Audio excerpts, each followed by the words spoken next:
कि आप जो अग्निवीर आप हाँ बिल्कुल, क्योंकि आप अही रेजिमेंट का मांग करेंगे तो मैं बोलूंगा आपको क्या मतलब समझ रहे हैं। आपको लगता है कि सेना में जाने वाले वीर होते हैं, उनके घर में आग लगाने का काम आप कर रही हैं। भाई तुम कब जा रहे हो सेना? 4 साल की नौकरी करने तुम कब जा रहे हो? नहीं, अग्निवीर से निकल जाने के बाद आपको सरकारी नौकरियों में छूट मिलेगी। वैसे वो कहते हैं कि अन्य नौकरियों में अन्य नौकरियां तो खत्म हो अच्छा, हमको सिखा वो वर्बली बोल रही है कि आपको लोन के लिए सर्टिफिकेट मिलेगा। सही डॉक्यूमेंट नहीं है इसका। ये गद्दार है, ये देश के युवाओं के लिए गद्दार है। ये अग्निवीर योजना देकर देश के युवाओं को बर्बाद करना बिल्कुल चुप। हिम्मत कैसे हुई तेरी? चाहते हैं, देश के युवाओं का करियर बर्बाद करना चाहते हैं, देश के युवाओं की जिंदगी बर्बाद करना चाहते हैं। नमस्कार दोस्तों, स्वागत है आपके YouTube चैनल द युवा डिबेट में। तो आज का डिबेट दोस्तों काफ़ी ज़्यादा जोरदार होने वाला है। तो इसमें से दोस्तों हम लोग को एक तरफ देखने को मिलेंगे ऑडियंस, और वहीं दूसरी ओर दोस्तों हम लोग को देखने को मिलेंगी आरजेडी की प्रवक्ता कंचना यादव। तो देखिए दोस्तों किस तरह से ऑडियंस ने कंचना यादव को जमकर धुलाई करते दोस्तों, और उसके साथ साथ ही दोस्तों शाहजाद होने वाला भी उनकी बेइज्जती करने में कोई कसर नहीं छोड़ते। तो डिबेट काफ़ी ज़्यादा जोरदार होने वाला है।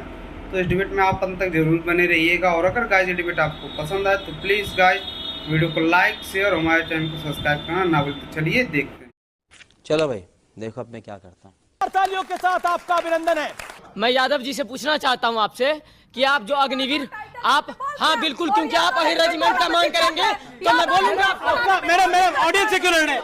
ऑडियंस आराम से आप अग्निवीर का उल्टा मतलब समझ रहे हैं। आपको लगता है कि सेना में जाने वाले वीर होते हैं, उनके घर में आग लगाने का काम आप कर रही हैं। मेरे छोटे भाई तुम कब जा रहे हो सेना में? 4 साल की नौकरी करने तुम कब जा रहे हो?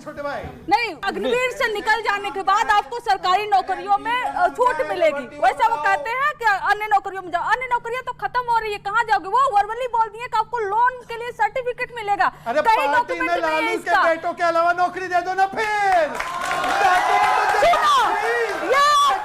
ये गद्दार है, ये देश के युवाओं के लिए गद्दार है।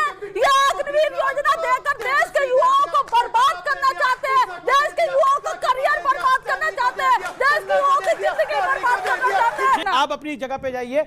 और इस समय एक बड़ी खबर आ रही है व्यूअर्स, मैं उस बड़ी खबर पे चर्चा करना चाहता हूं। प्रियंका गांधी वाड्रा ने कहा है कि गाजा में जेनोसाइड हो रहा है, दिन ब दिन लोग खत्म हो रहे हैं, हजारों लोग बच्चे बड़े मारे जा चुके हैं। नफरत और हिंसा में विश्वास ना रखने वालों की यह जिम्मेदारी है, और इजरायली सरकार पर जेनोसाइड का आरोप लगाया है प्रियंका गांधी वाड्रा ने। उनको कह रही है वो बर्बरता कर रही है। मैं विवेक आपके पास आता हूं, क्या इजराइल को बर्बरता का आरोप लगाकर जी और चरणजीत सिंह चन्नी के मुद्दे पर चुप रहकर और कारगिल दिवस से ये सब कुछ के एंड मौके पर ये क्यों हो रहा है? ये टाइमिंग पर सवाल है। बिल्कुल सही बोला। क्या ट्रिगर क्या था? ये बिल्कुल बोला सही या गलत उस पे बात, लेकिन ये टाइमिंग पर सवाल है विवेक जी। 10 सेकंड में इस पे जवाब। देखिए टाइमिंग में अगर हम ये कह रहे हैं, जैसे कि ये कहने जा रहे थे कि हम सारे खालिस्तानी बैठे हैं, पूरी कांग्रेस जो खालिस्तानी है, ये गलत है। किसी ने नहीं बोला आपको। सर एनआईए ने जानबूझ करके चार्जशीट नहीं फाइल करी, नॉट पंजाब पुलिस। फैक्चुअली गलत बोले बीजेपी के प्रवक्ता, मुझे करेक्ट नहीं करने दिया। एनआईए सेंट्रल गवर्नमेंट की एजेंसी है। केरला में हमास के चीफ को वहां पे मंच भी दिया गया, और ये केटी जलील इनके नेता है, उन्होंने कहा हमास टेररिस्ट नहीं है।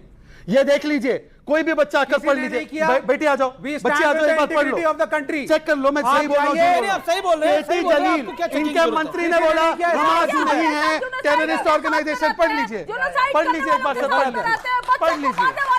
पढ़ लीजिए। तिरंगा उठाइए, ये झंडा ऊंचा रहे हमारा, यही हमारा नारा होना चाहिए। ये झंडा ऊंचा रहे हमारा, यही हमारा नारा होना चाहिए, और इससे बड़ा नारा कोई नहीं हो सकता। ये झंडा ऊंचा रहे हमारा, यही हमारा एक नारा होना चाहिए, और राष्ट्रहित की सुरक्षा हम सबका कर्तव्य होना चाहिए। सिर्फ पॉलिटिकल पार्टियों का काम नहीं है राष्ट्रहित की रक्षा करना, हर देशवासी का काम है। कि हम बार बार ये कहते हैं कि पॉलिटिकल पार्टियां आएंगी जाएंगी, ये देश है, रहेगा, और आदिकाल से है, आगे भी रहेगा। प्रश्न ये है कि आखिरकार हमें देश के साथ खड़े होना है, ये सबसे बड़ा पॉइंट है, इससे बड़ा कुछ नहीं है। देश है तो हम हैं, देश रहेगा तो लोकतंत्र भी रहेगा, देश रहेगा तो सारे सवाल जवाब भी रहेंगे। अगर राष्ट्र ही नहीं रहेगा, देश ही नहीं रहेगा, तो सवाल जवाब किससे करेंगे? और देखिए, अगर हम राष्ट्र की बात करते हैं तो अंत में मैं जरूर कहना चाहता हूं, डेमोग्राफिक चेंज भारत के लिए एक बड़ा चैलेंज है और इसका लेटेस्ट एग्जांपल झारखंड में है। वहां पर 2000 में, क्योंकि बहुत आदिवासियों की बात होती है, वहां पर 2000 के अंदर 36% साल 2000 में संथाल परगना में 36% आदिवासियों की आबादी थी। आज वहां आदिवासियों की आबादी 26% रह गई है। 10% कहां चली गई? कोई बताएगा क्या कन्वर्जन हुआ है? और कन्वर्जन हुआ है तो क्यों हो गया है, किस लिए हो गया है? 10% रेट में कमी आई है। ये जो डेमोग्राफिक बदलाव है, ये भारत के लिए नेक्स्ट बिग चैलेंज है। आप यकीन मान के रखिए, आने वाली चर्चाएं सिर्फ और सिर्फ डेमोग्राफिक चेंज पे होंगी। आने वाले 10-15 साल में ये भारत के लिए सबसे बड़ा विषय रहने वाला है। फिलहाल आर पार में इतना ही, आज के एडिशन में इतना ही। आपको मेरा नमस्कार, शुभ रात्रि, गुड नाइट, धन्यवाद। वीडियो में अंत तक बने रहने के लिए धन्यवाद दोस्तों। अगर दोस्तों डिबेट आपको पसंद आए तो प्लीज गाइस वीडियो को फटाफट लाइक और हमारे चैनल को सब्सक्राइब कर लीजिए।